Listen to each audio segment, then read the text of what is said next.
বাঙালিদের যেমন বিজয় দশমী নারকেলের নাড়ু ছাড়া অসম্পূর্ণ, ঠিক তেমনি ছট পুজো ঠেকুয়া ছাড়াও অসম্পূর্ণ। এটা একটা ট্র্যাডিশনাল রেসিপি যেটা আজকে তোমাদের বানিয়ে দেখাবো। তো চলো ছট পুজোর ঠেকুয়াটা বানানো দেখে নিই। এখানে আমি 2 বাটি ভর্তি ভর্তি আটা নিয়ে নিয়েছি, যে নর্মাল আটা হয় সেই আটা। আর নিয়ে নিচ্ছি হাফ বাটি নর্মাল সুজি। সুজি দেওয়ার ফলে একটা ক্রিস্পি ব্যাপারটা আসবে এই ঠেকুয়ার মধ্যে। এটা পুরোটাই আমি গুড় দিয়ে করব। ঠেকুয়ার মধ্যে গুড় দেওয়া হয়। এখানে আমি হাফ বাটির চেয়ে বেশি, বলতে গেলে 6-7 চামচ আমি আখের গুড় নিয়েছি। গরম জল দিয়ে এটা ভালো করে গুলে নেব। মহাভারত রামায়ণেও কিন্তু ছট পুজোর উল্লেখ আমরা পাই। মাতা সীতা বিহারের মুঙ্গেরে গঙ্গার ধারে ছট পুজো করেছিলেন। এটা অত্যন্ত প্রাচীন একটি পূজা, যেটা অত্যন্ত নিষ্ঠার সঙ্গে করা হয়। এখানে আমি ময়ানের জন্য 4 চামচ ঘি নিয়ে নিয়েছি। প্রয়োজন হলে পরে আবার দেব। তোমরা 2 চামচ ঘি, পুরোটা ঘিতে না করতে চাইলে 2 চামচ ঘি আর একটু সাদা তেল মিশিয়ে নিতে পারো ময়ানের জন্য। ময়ানটা খুব ভালোভাবে মাখা হয়েছে। কি করে বুঝলাম? এই দেখো, এটা লাড্ডুর মতন হয়ে যাচ্ছে, মানে ময়ানটা ঠিকঠাক হয়েছে। এটা আমরা ছট পুজো ছাড়াও কিন্তু বাড়িতে বানিয়ে রেখে দিতে পারি খাওয়ার জন্য। খুব ভালো টেস্টি একটা রেসিপি এটা। এখানে আমি দিয়ে দিচ্ছি নারকেল কুচি। প্রত্যেকটা বাইটে যখন নারকেল পড়বে, উফ! আর দিয়ে দিচ্ছি চিনেবাদাম। চিনেবাদামটা আমি শুকনো খোলায় রোস্ট করে ক্রাশ করে নিয়েছি। আর দিয়ে দিচ্ছি 1 চামচ মৌরি, হাতে ডলে দিয়ে দেব। হাফ বাটি চিনি দিয়ে দেব। চিনিটা দেওয়ার ফলে এর মধ্যে একটা ক্যারামেলের কাজ করবে, প্লাস প্রত্যেকটা বাইটে চিনি যখন মুখে পড়বে, গোটা গোটা চিনি, বাচ্চারা কিন্তু এটা খুব পছন্দ করে। এবার ভিজিয়ে রাখা গুড়টা অল্প অল্প দিয়ে আমি এটা টাইট একটা ডো বানিয়ে ফেলবো। টাইট ডো অবশ্যই বানাতে হবে, নইলে অনেক তেল খাবে সফট হলে। মাখা প্রায় হয়ে গেছে। এবার 5 মিনিট আমি এটা রেস্টে রেখে দেব যাতে সেট হয়ে যায়। তারপর আর একটু ভালো করে মেখে নেব। 5 মিনিট হয়ে গেছে, এটা আর একটু মেখে নিয়েছি ভালো করে। দেখো খুব সুন্দরভাবে মাখা হয়ে গেছে। এখান থেকে ছোট ছোট গোল গোল লেচি নিয়ে নিচ্ছি। এইভাবে ঠেকুয়া বানানোর জন্য অনেক রকমের ছাঁচ পাওয়া যায়, বিভিন্ন ডিজাইনের।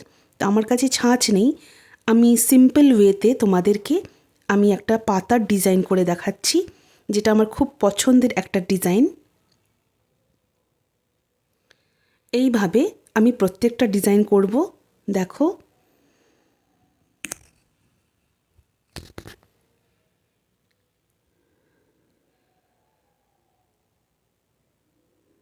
প্রাচীনকাল থেকেই এটা খুব নিষ্ঠার সঙ্গে করে আসা হচ্ছে।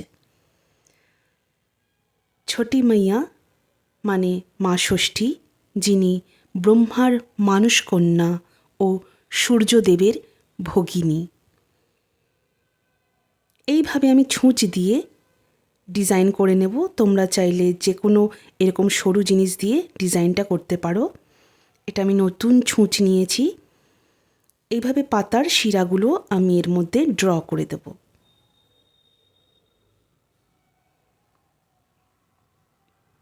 দেখো কি সুন্দর। সন্তানের মঙ্গল কামনায়, দীর্ঘায়ু কামনায় ও সন্তান প্রাপ্তির জন্য এই ছট পুজো করা হয়। এইভাবে প্রত্যেকটা পাতা আমি বানিয়ে ফেলব। জানো তো, আমার ছেলেবেলা কেটেছে বিহারের আরা জেলায়। সেখানে আমার বাবার ব্যবসা ছিল, তো সেখানেই আমি থাকতাম। আমার জন্ম যদিও পশ্চিমবঙ্গে, কিন্তু আমি ছোটোবেলায় থাকতাম সেখানেই। তো আমার পড়াশোনা ওখানেই হয়েছে, বাংলা মিডিয়ামে হয়নি। আমার প্রথম স্কুলের নাম ছিল ডন বস্কো। তো সেখানে বাংলা আর ইংলিশটাই শিখিয়েছিলাম আমি। বাইরে আমাকে হিন্দিতেই কথা বলতে হতো, বাড়িতে অবশ্য বাংলায় বলতাম, তাই বাংলা বলার অভ্যাসটা আমার আছে। কিন্তু আমি যখন বাংলায় এসেছিলাম না, মানে পশ্চিমবঙ্গে এসেছিলাম, পরিষ্কার বোঝা যেত আমার হিন্দি টানটা। এখন অনেকটাই ক্লিয়ার হয়ে গেছে, বাংলা বলতে পারি ভালোভাবে। তোমাদের কখনো কখনো মনে হতে পারে যে কথাগুলো এরকম কেন, তো কারণটা এটাই যে আমি প্রথম থেকে বাংলায় কথা বলতাম না পুরোপুরি। দেখো, কথা বলতে বলতে আমার এই পুরো ডিজাইনগুলো হয়ে গেছে। এইভাবে সব কটা বানিয়ে নিয়েছি। তেল গরম করতে দিয়ে দিয়েছি। তেল গরম হয়ে গেছে। আমি কিন্তু হাই ফ্লেমে এটা গরম করিনি, মিডিয়াম টু লো। খুব বেশি গরম তেলের মধ্যে দেব না, তাহলে বাইরে থেকে ভাজা হয়ে গেলেও ভেতরে কাঁচা থেকে যাবে। এইভাবে যতটা পারি দিয়ে দেব। ডুবো তেলে ভাজবো। সাদা তেলেই এটা বানাতে হয়। এখানে আমি 5টা দিলাম ফার্স্ট ব্যাচে। এটা কিন্তু বেশি তেল টানেনি, যেহেতু আমি টাইট ডো বানিয়েছিলাম। এইভাবে প্রথমটা ধীরে ধীরে হতে হতে গোল্ডেন হয়ে গেছে, উল্টে দিলাম।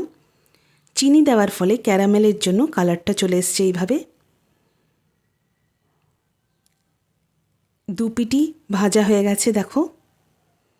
এবার তুলে নেব। এই স্টেজে কিন্তু এটা খুবই নরম, দেখে মনে হবে ক্রিস্পি নয়, কিন্তু যখন পুরোপুরি ঠান্ডা হয়ে যাবে তখন কিন্তু একদম ক্রিস্পি হয়ে যাবে। সেকেন্ড ব্যাচ আমি ভেজে নিচ্ছি। এইভাবে প্রত্যেকটা ঠেকুয়া আমি ভেজে নিয়েছি। দেখো কি সুন্দর না?